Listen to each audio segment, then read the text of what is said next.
welcoming Paul Copeland, Creative Director at the Mill. Hi, I hope you can hear me. Some of what Sam says I might repeat a bit because I'm last, but I'm the headline, so it's okay.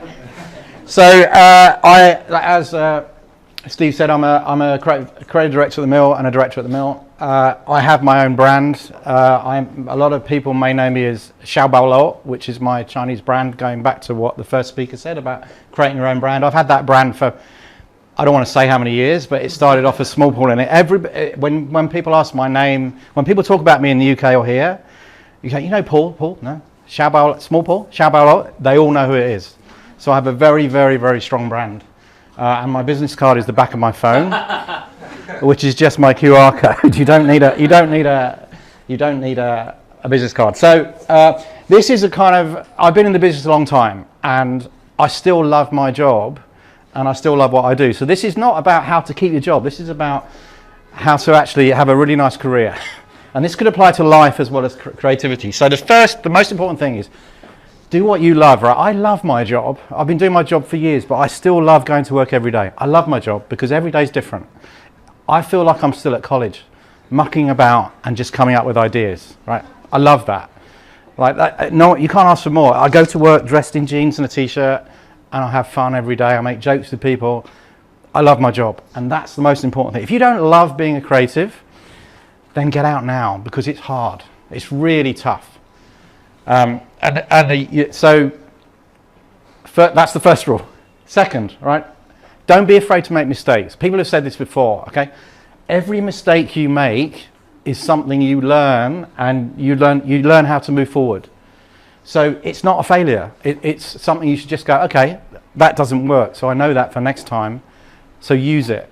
It's not a problem to make mistakes, especially when you're junior. It doesn't matter. No one cares. It doesn't matter.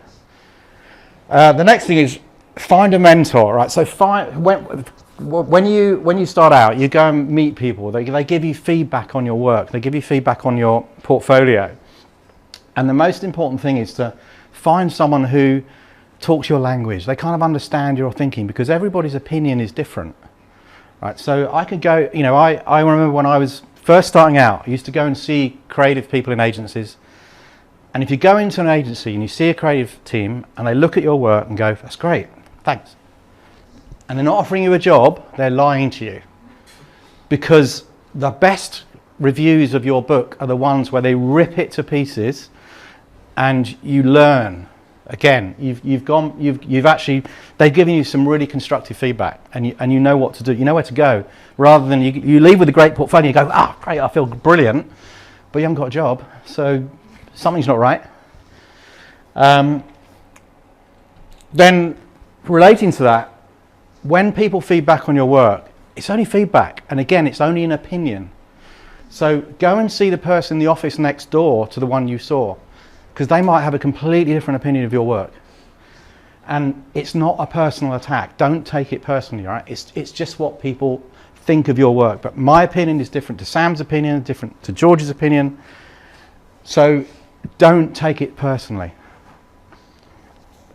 The next one is have your own opinion. Sam said this, you've got to have your own opinion, especially in creative. So the one thing I used to say to my creatives in my team when I was in Saatchi's before I was in the Mill is speak up in a meeting. And because the only value we have as creatives is our opinion. Anybody can design something. It might not look very good, but anyone can do it, especially now. There's so much software that can do it. Anyone can do it. You need to tell people why you've done it and what you think of it. That's what your value is, not the design process. Because anyone can stick a design together, but can they tell you why they've done it? No, they can't. And honesty equals trust. So this is, again, is back when you're talking to, when you are talking to clients or talking to anybody. So I had a really difficult client when I was in Saatchi's again. I had this client who was, when I first started the job, everyone's like, oh, she's really hard, really difficult, really hard work. And I'm very open, so I hate bullshit. So there was one time in a meeting with her where I presented 3 ideas, and it was P&G, and they always ask you which one's your recommendation. And I always used to say to them, and they all knew me for this by the time later on, is I don't make recommendations because I only bring you work that I want to present. If I don't recommend it, why have I brought it to the meeting? And she said, no, but I really want you to tell me today. So I said, okay, because it's you, I'm going to say I prefer this number 2. And she went, why? And I said, I don't know, just feels right. And she went, okay, I trust you. Because we built that relationship that I didn't need to give her any bullshit. She trusted my judgment enough to just go, okay, I don't care if you can't justify it, I'll go with it. And that was purely down to not bullshitting her. She got used to that. I just say what I think. So don't bullshit. Pick your battle. So again, with that, choose the right time to fight for something. Like, because a lot of the time you're arguing about, can you make the logo 10% bigger? It's like, it doesn't make any fucking difference, right? In your portfolio, make it 10% smaller again. It doesn't matter, right? Don't argue and piss your client off with a stupid argument. Really matters. You know, there's a job I did. I made a commercial a long time ago for Cadbury's, which sent the sales up 800%. And the client insisted that I worked on the next one, and the next one, and that commercial was made on spec. So we just made it, and then showed the client, and they loved it, and they ran it and paid for it, and then they said, we want you to work on it again. I said, I'll work on it again, but I'll only work on it if I get the brief and you don't touch it until I give you the work. Oh, we can't do that because it's a proper brief. So that one, I fought and I ended up walking off the project because we had a really great idea.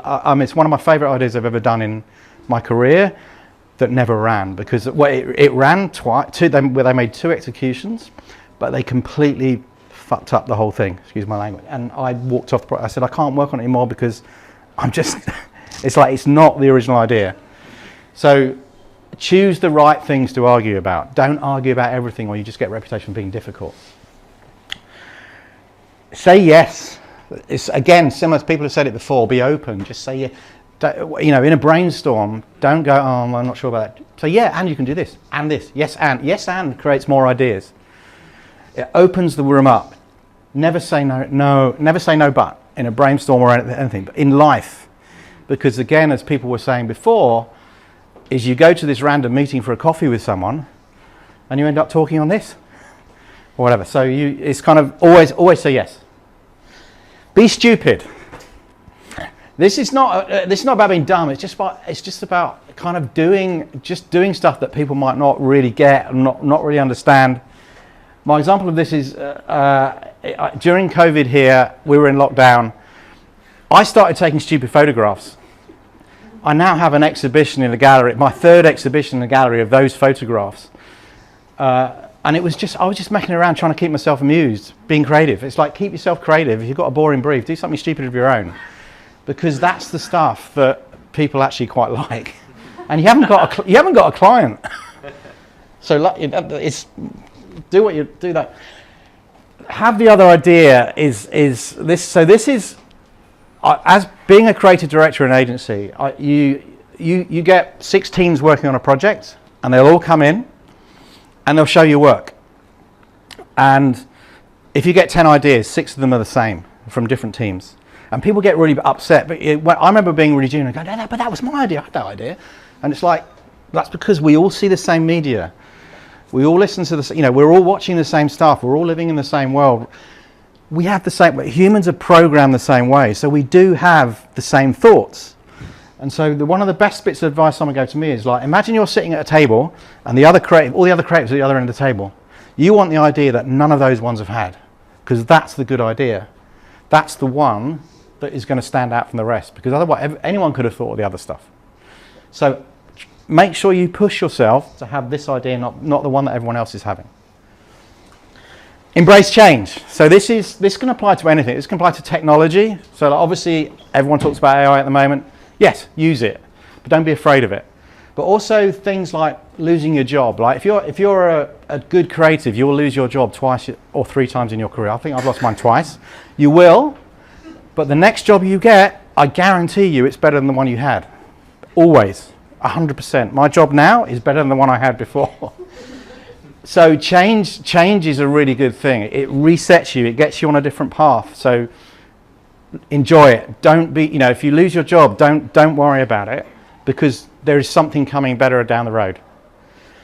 And finally, never grow up. Like the Picasso quote is like, every child is an artist. It's true. It's like I'm not going to tell you how old I am, but everyone sees me as a kid because I'm just messing around all the time, doing stupid stuff. As I said before, that's what makes me creative, because oh, how does this work? What does that do? Just mess around. Don't grow up. You can use it in business. And that is my 10 minutes, hopefully. Okay. Thank you. Thank you, Paul.